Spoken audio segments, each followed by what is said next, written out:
Hello student, कैसे हैं आप सभी। मैं नेहा आप सभी का स्वागत करती हूँ आपके अपने YouTube channel Neha technical classes में। आइए स्टूडेंट, इस टेक्निकल क्लासेस में हम आपकी लेकर आए हैं बीएससी फर्स्ट ईयर की सेकंड सेमेस्टर की थर्मोनल फिजिक्स एंड सेमीकंडक्टर डिवाइस। इसमें से हम आपकी बीएससी फर्स्ट ईयर की सेकंड सेम की फर्स्ट बुक स्टार्ट करने जा रहे हैं, जिसमें से आज ये हमारा स्टूडेंट फर्स्ट लेक्चर है, जिसमें से हम आपकी फर्स्ट बुक यानी थर्मोनल फिजिक्स स्टार्ट कर रहे हैं। और इसका फर्स्ट यूनिट और फर्स्ट लेक्चर ये आज से स्टार्ट हो रहा है, जिसमें फर्स्ट टॉपिक है इसका ताप तथा ऊष्मागतिकी का प्रथम नियम। देन इसका फर्स्ट पॉइंट ऑफ व्यू क्या है, माइक्रोस्कोपिक पॉइंट ऑफ व्यू यानी स्थूल पॉइंट ऑफ व्यू।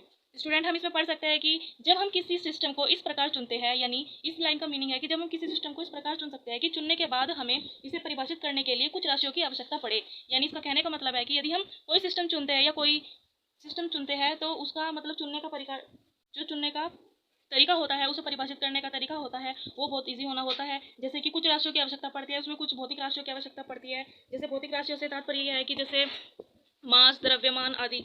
और इसमें आगे हम देख सकते हैं कि इसके व्यवहार को तथा वातावरण के व्यवहार को या निकाय और वातावरण के बीच होने वाली अन्योन्य क्रियाओं को परिभाषित करे। यानी जो इसके व्यवहार यानी जो इसके मतलब होने वाली क्रिया है, और वातावरण के व्यवहार यानी जो इसका वातावरण का व्यवहार है, और निकाय के वातावरण के बीच में होने वाली यानी आपस में होने वाली इनकी क्रियाओं को परिभाषित करे। सामान्य रूप से हम कह सकते हैं कि सामान्यतः हमारे पास इन राशियों को चुनने के दो प्रकार हैं। यानी हम कह सकते हैं कि स्थूल पॉइंट ऑफ व्यू यानी माइक्रोस्कोपिक पॉइंट ऑफ व्यू को चुनने के हमारे पास दो प्रकार है। जिसका फर्स्ट पॉइंट है आपके पास the macroscopic point of view यानी the microscopic point of view, and then second इसका पॉइंट है the microscopic point of view. देखिए स्टूडेंट, इन दोनों में बहुत अंतर है। जैसे यहाँ पे मैक्रो है तो सेकंड वाले में माइक्रो है। ये आपको ध्यान रखना है कि फर्स्ट वाले में मैक्रो है, देन सेकंड वाले में माइक्रो है।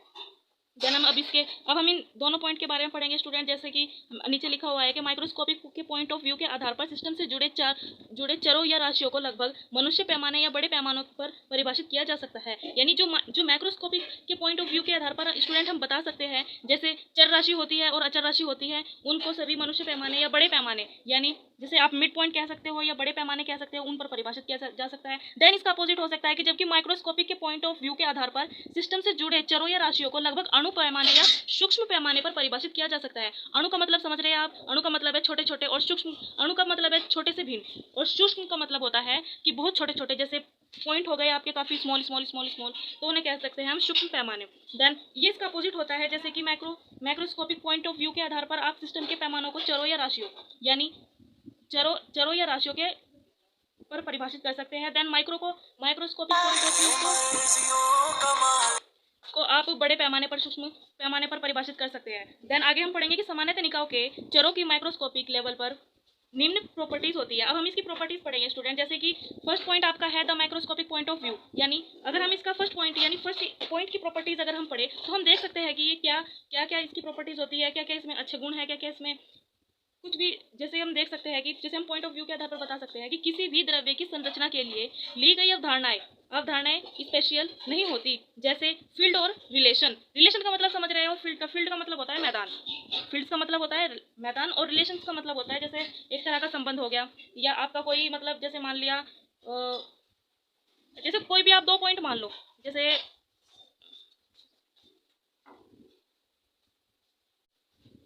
रिलेशन हो गया ना। जैसे आप सभी रिलेशन का मतलब समझते हैं, जैसे घर परिवार में संबंध हो गया, रिश्तेदारों में संबंध हो गया, ऐसा रिलेशन होता है। ऐसा ही रिलेशन हमारी फिजिक्स की अवधारणाओं में होता है। जैसे इसमें फर्स्ट पॉइंट है the microscopic point of view, यानी अगर हम इसके पढ़े तो इसमें भी ये छोटे छोटे रिलेशन होते हैं, और बहुत सारे रिलेशन होते हैं जिनको हम आगे पढ़ेंगे। देन आप इसका स्क्रीनशॉट ले सकते हैं अगर यदि आपने नहीं लिया है तो।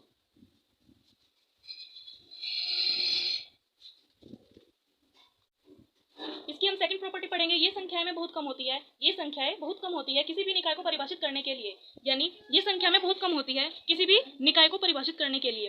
देन इसकी थर्ड प्रॉपर्टी है ये मूल चर है, इनको हम सेंसर कर सकते हैं, यानी इनको मापा जा सकता है, इनको सेंसर किया जा सकता है सामान्यतः।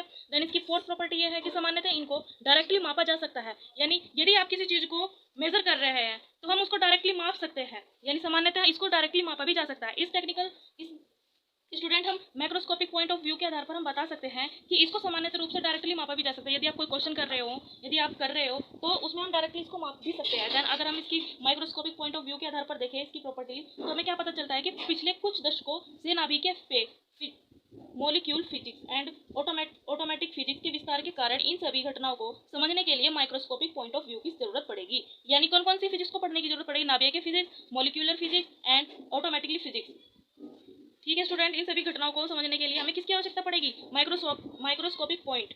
ओके, फिर इसके आगे हम पढ़ेंगे कि इन पॉइंट ऑफ व्यू के आधार पर हम किसी भी निकाय को बहुत से कणों से मिलाकर बना सकते हैं। जैसे हम बता सकते हैं कि जहाँ प्रत्येक कण की ऊर्जाएं क्रमशः क्या क्या हो सकती है, E1 हो सकती है, E2 हो सकती है, E3 हो सकती है, ये इनफाइनाइट तक हो सकती है। जैसे E इनफाइनाइट तक ये बढ़ती चली जाएंगी, जैसे E हो गया, E2 हो गया, E अल्फा हो गया। इस तरह से माइक्रोस्कोपिक पॉइंट ऑफ व्यू के आधार पर सिस्टम को परिभाषित करने के लिए निम्न प्रॉपर्टीज की आवश्यकता होती है। यानी इसकी जो प्रॉपर्टीज है, यानी एक तो हमने पढ़ी मैक्रोस्कोपिक पॉइंट, और अब हम पढ़ेंगे माइक्रोस्कोपिक पॉइंट ऑफ व्यू के आधार पर सिस्टम को परिभाषित करने के लिए निम्न प्रॉपर्टीज हो सकती है। जैसे इसकी फर्स्ट प्रॉपर्टी है, ली गई अवधारणाओं द्रव्य तीव्रता या विकिरण की संरचना से संबंधित होना चाहिए। यानी जो हम अवधारणाएं लेते हैं वो किससे संबंधित होनी चाहिए? द्रव्य से, तीव्रता से या विकिरण की संरचना से संबंधित होनी चाहिए। तभी हम क्या कर सकते हैं? माइक्रोस्कोपिक पॉइंट ऑफ व्यू के आधार पर इनकी अवधारणाएं को, इनकी प्रॉपर्टीज को पढ़ सकते हैं। फिर इसमें सेकंड पॉइंट क्या है? बहुत सी राशि विशेषज्ञ निकाय को परिभाषित करनी चाहिए। यानी जो बहुत सी राशि होती है, राशियों का मतलब क्या होता है कि यहाँ पर मास, द्रव्यमान आदि ये सभी राशियां ही होती है आपकी।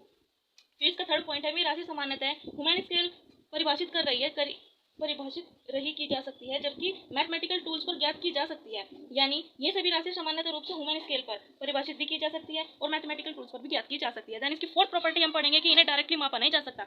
हम देख सकते हैं कि माइक्रोस्कोपिक पॉइंट पर इन्हें डायरेक्टली मापा नहीं जा सकता, जबकि मैक्रोस्कोपिक पॉइंट पर इनको डायरेक्टली मापा जा सकता है, परंतु गणितीय आधार पर प्रेक्षणों के आधार पर इनकी गणना की जा सकती है। यानी गणितीय आधार पर यानी मैथमेटिकल आधार पर इनकी अवधारणा की जा सकती है। बल्कि माइक्रोस्कोपिक पॉइंट ऑफ व्यू में हम ये देख सकते हैं कि इसका डायरेक्टली अपोजिट होता है। ये जैसे इसमें अवधारणाओं को मापा जा सकता है डायरेक्टली, तो देन इसके opposite microscopic point of view में हम देख सकते हैं कि इनको डायरेक्टली मापा नहीं जा सकता। देन हम इसका अगला पॉइंट पढ़ेंगे, थर्मोनल इक्विलिब्रियम एंड ग्रोथ लो। यानी इसको हिंदी में हम कह सकते हैं कि तापीय साम्य अवस्था तथा शून्य नियम। देखिए स्टूडेंट, हम आपको यहाँ पर हिंदी और इंग्लिश दोनों में नोट्स प्रोवाइड करा रहे हैं। जिन स्टूडेंट को हिंदी में दिक्कत हो वो हिंदी में कर सकते हैं, देन जिन स्टूडेंट को इंग्लिश में हो तो वो इंग्लिश में कर सकते हैं।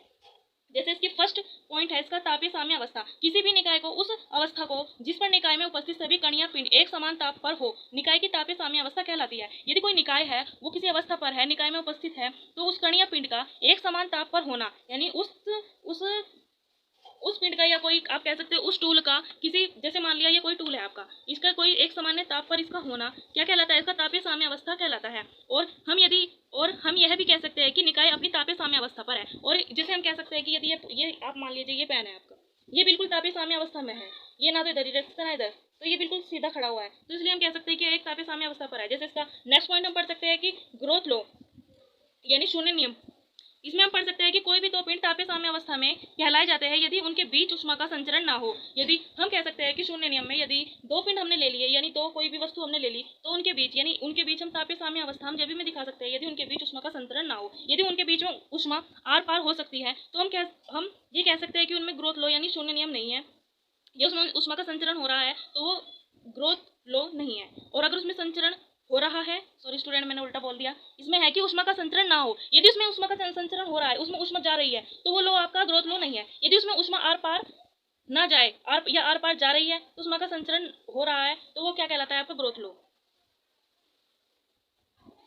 और इसमें हम आगे पढ़ सकते हैं कि जैसे जब हम एक दूसरे से कनेक्ट में जब ये एक दूसरे के कनेक्ट में रखे हो, अब हम ग्रोथ लो इस प्रकार परिभाषित कर सकते हैं कि इसके अनुसार यदि पिंड ए तथा बी परस्पर तापीय साम्य अवस्था में हो और पिंड बी तथा सी की परस्पर तापीय साम्य अवस्था में हो, तब यह आवश्यक है कि पिंड ए तथा सी भी परस्पर तापीय साम्य अवस्था में होंगे। यदि हम ये कह सकते हैं कि यदि ए बी के परस्पर कोरस्पॉन्डिंग है या ए बी के बिल्कुल परपेंडिकुलर है, या ए बी बिल्कुल इसके तापीय साम्य अवस्था में है, हमने कोई वस्तु ले ली ए और कोई वस्तु बी ले ली, यदि ए बी के साम्य अवस्था में है और बी सी के साम्य अवस्था में है, तो ए भी तो सी के साम्य अवस्था में होगा। इसमें हम ग्रोथ लॉ में हम इसका ये मेन पॉइंट इसका यही है कि यदि इसमें ऊष्मा का संचरण ना हो और ये एक दूसरे से दोनों कनेक्ट हो, और हम फिर कह सकते हैं कि यह ग्रोथ लो है। यदि हम कह सकते हैं कि यदि अगर ए बी के कनेक्ट में है, यदि हमारा एक पॉइंट बी के कनेक्ट में है और बी पॉइंट सी के कनेक्ट में है, मान लीजिए स्टूडेंट कि हमारे पास कोई पॉइंट ए है और कोई पॉइंट बी है, तो हम अगर हमारा ए पॉइंट बी के कनेक्ट में है और हमारा सी पॉइंट जो है वो बी के कनेक्ट में है, तो जो सी पॉइंट है वो भी तो हमारा ए पॉइंट के कनेक्ट में ही होगा। तो हम इसी प्रकार हम कह सकते हैं कि ग्रोथ लो जो है वो तापीय साम्य अवस्था यानी ऊष्मा का संचरण ना हो, यानी ऊष्मा के संचरण के ना होने पर ही हमारा ग्रोथ लो कहलाएगा। यानी यह लो हमारा क्या कहलाएगा? शून्य नियम कहलाएगा। ओके स्टूडेंट, इसमें हम आगे पढ़ सकते हैं कि आइडियल गैस इक्वेशन यानी गैस की आदर्श समीकरण। स्टूडेंट ये आपने 12th में पढ़ा होगा कि आदर्श गैस समीकरण क्या होती है। अगर आपने नहीं पढ़ा तो आप अब तो पढ़ेंगे ही, हमारे साथ बीएससी में आ गए हुए। तो जिन्होंने नहीं पढ़ा वो पढ़ लीजिए। वैसे तो मेन टॉपिक हमारा ये है कि ये इनकी परिभाषा मेन पेपर्स में पूछी जा चुकी है, कई बार पूछी जा चुकी है। आपकी ताप या साम्यावस्था और ग्रोथ लो, ये कई बार पेपर में भी पूछा गया है। और जैसे देन आगे हम पढ़ सकते हैं कि आइडियल गैस इक्वेशन यानी गैस की आदर्श समीकरण। इसमें हम पढ़ सकते हैं कि वह समीकरण जो गैस के बाद दाब को हम किससे डिनोट करते हैं, P से, और ताप को हम किससे डिनोट करते हैं, T से, और आयतन को किससे डिनोट करते हैं, V से, तथा गैस में उपस्थित मोलों की संख्या को हम किससे डिनोट करेंगे स्टूडेंट, एन से, स्मॉल एन से, नॉट कैपिटल एन से संबंधित हो। यानी कहने का मतलब यह है कि वह समीकरण जो गैस के बाद दाब P तथा ताप T, आयतन V तथा गैस में उपस्थित मोलों की संख्या n से संबंधित हो। यानी कहने का मतलब यह है कि यदि इस इक्वेशन में, यानी आदर्श गैस समीकरण का क्या मतलब है कि यदि आदर्श गैस समीकरण में हमारा दाब, ताप और आयतन ये तीनों चीज उपस्थित हो और साथ में क्या हो, मोलों की संख्या भी उपस्थित हो, तो ये सब क्या कहलाती है, आदर्श गैस की समीकरण कहलाती है। स्टूडेंट हम इसमें आइडियल गैस समीकरण का एक ही मतलब है कि आइडियल गैस समीकरण होती क्या है। आइडियल गैस समीकरण ये होती है कि जब इसमें दाब, ताप और आयतन तीनों उपस्थित हो तो ये हमारी क्या कहलाती है, आइडियल गैस समीकरण कहलाती है। देन हम इससे आगे पढ़ेंगे, इसका बहुत लंबा डेरिवेशन भी है आपका आगे, ये हम आगे पढ़ेंगे। आप अभी ये पढ़ सकते हैं कि जो इस प्रकार है पीवी बराबर एनआरटी, ये आपका कई बार पूछा जा चुका है पेपर में कि पीवी बराबर एनआरटी प्रूफ कीजिए। पीवी बराबर एनआरटी, ये इसका फॉर्मूला होता है जहां पर आर एक कांस्टेंट रहेगा, यानी जहां पर आर एक सर्वाधिक नियतांक रहेगा, जिसका मान क्या होगा, आर बराबर कितना मान होगा, 8.314 जूल प्रति किलो जे। ओके स्टूडेंट, फिर हम इसमें पढ़ सकते हैं कि काइनेटिक थ्योरी ऑफ गैस यानी गैसों का अनुगति सिद्धांत, यानी इसको शॉर्ट फॉर्म में हम लिख सकते हैं केटीजी। इसमें हम फर्स्ट इसका डेरिवेशन पढ़ेंगे कि एज्यूमेशंस ऑफ केटीजी, यानी हम इसको एज्यूमेशन कर सकते हैं कि गैसों का अनुगति सिद्धांत किस प्रकार हो सकता है। इसके 3 पॉइंट है, ये आपको करने हैं। इसमें से अगर आपको नहीं समझ आए तो आप पूछ सकते हैं। जैसे इसमें फर्स्ट पॉइंट है कि प्रत्येक गैस के अणु दृढ़ अति सूक्ष्म ठोस गोले हैं जो पूर्णतः प्रत्यास्थ तथा वैद्युत उदासीन होते हैं। गैस के अणुओं के आधार पर अति सूक्ष्म होता है, गैस के अणुओं का आकार अति सूक्ष्म होता है, अर्थात प्रत्येक अणु का आयतन नगण्य माना जा सकता है। देखिए स्टूडेंट, ये हमने कोई भी एक चित्र बनाया, हमने कोई एक डायग्राम बनाया, इसमें हमने छोटे छोटे गैस के अणु डाले। इसका हम कह सकते हैं कि जो गैस के अणु होते हैं वो कितने होते हैं, नगण्य, यानी शून्य के मात्र होते हैं, बिल्कुल जीरो। तो इसमें हम कह सकते हैं कि इसका फर्स्ट पॉइंट ये है। और देन इसका सेकंड पॉइंट ये है कि अणुओं के बीच या अणुओं और बर्तन की दीवार के बीच किसी भी प्रकार का कोई बल नहीं होता, यानी अणुओं के बीच या अणुओं और बर्तन की दीवार के बीच किसी भी प्रकार का कोई बल नहीं होता। आप देख सकते हैं कि जैसे किसी चीज पर आपने बल लगाया या किसी चीज को आपने ठोकर मारी, टक्कर मारी, तो उससे आप टक्कर मारोगे तो आप बल लगाओगे। यदि आप, जैसे हमने गिलास है हमारे पास, क्या ये पेन है, आपने इसको ऐसे किया, इस पर आपने फोर्स लगाया नहीं। यदि आप ओके स्टूडेंट, अब हम इसका नया टॉपिक पढ़ेंगे कि आदर्श गैस के दाब का व्यंजक, यानी expansion of pressure of ideal gas. इसको हम इंग्लिश में कह सकते हैं कि आदर्श गैस के दाब का व्यंजक। यानी आपने 12th में पढ़ा होगा, जैसे इसका हमने कोई भी एक डायग्राम ले लिया, इसके अंदर हमने इसकी लेंथ ले ली L और इसकी चौड़ाई ले ली Vx, यानी Vy Vz, और इससे हमने इसका ये ले लिया, इसका बेस Y, देन इसका इधर से ले लिया हमने X, और इसका हम फिर पॉइंट इसके, जैसे हमने मान लिया कि ये इसकी एक दीवार है, यदि इसमें से ऊष्मा इधर जा रही है तो उसके वापस से जो रिफ्लेक्शन हो रहा है, यानी अगर हमारे पास कोई भी एक दीवार है, जैसे हमने मान लिया सपोज दैट एक दीवार है, यदि इसका रिफ्लेक्शन, हमने इसके पास एक ऊष्मा डाली, उसका रिफ्लेक्शन, यदि उसका रिफ्लेक्शन ऐसे ही तो आएगा। ये जैसे हमने कोई भी एक बल्ब है, ये कोई भी एक दीवार है, तो इसका रिफ्लेक्शन दैट ऐसे ही तो आएगा। ये इसका रिफ्लेक्शन दीवार के बाहर चला जाएगा, दीवार के बाहर तो नहीं जाएगा। इसका जैसे ये दीवार हो गई तो ये इसका रिफ्लेक्शन अदर दूसरी साइड में ही तो आएगा, इसीलिए इसको कह सकते हैं आदर्श गैस का व्यंजक। देन हम इसका पॉइंट पढ़ेंगे कि collisions of atom molecules to wall of container, कि माना एक आदर्श गैस की निश्चित मात्रा एक घनाकार में ली गई है, कि माना एक आदर्श गैस की निश्चित मात्रा एक घनाकार में ली गई है, कंटेनर की सभी दीवारें सभी पूर्ण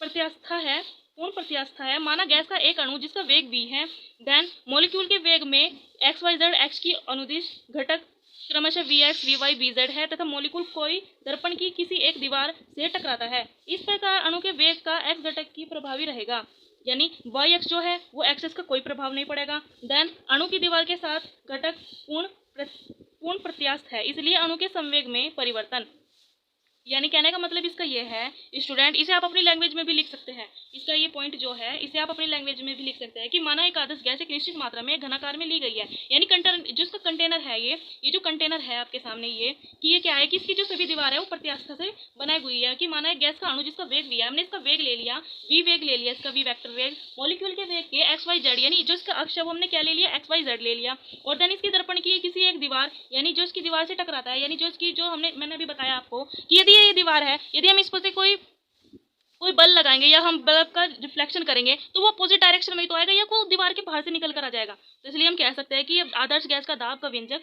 ये है।